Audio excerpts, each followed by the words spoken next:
instructions which we followed, and we did it to our best.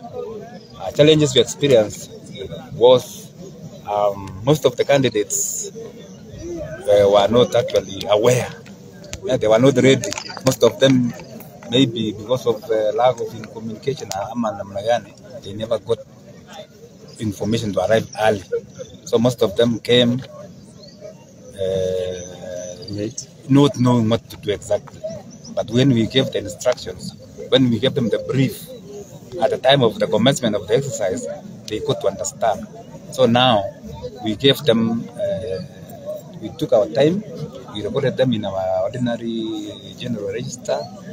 For those who were reported, we didn't want to put them outside.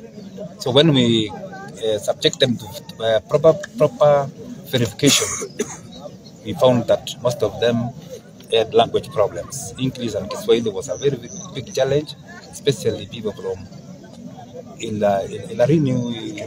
Ilgarin ward. Yes.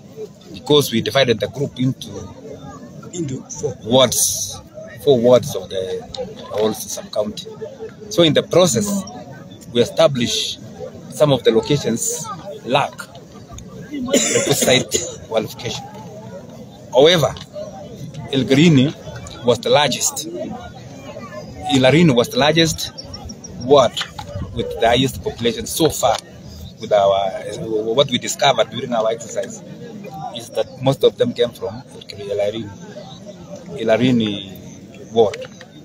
So, however, as a result of that, we went through and we found that idadi ilikuwa juu kidogo kushinda zile zingine, but we had to balance to accommodate every sector. Pardon? Wangapi? Tulimanage kuajiri watu 16. 6 slots went to NYS, but one we lacked a female or lady. But we are still looking if they will come, but we shall give them next time. Nasema kwa Kiswahili wale labda hawakupata, unawaambiaje? Wale hawakupata NYS, we encourage them to do other good work elsewhere at home. They have the skills. Some of them are good drivers in excavator machineries, and so on. So they can still venture in other projects rather than relying on being recruited alone.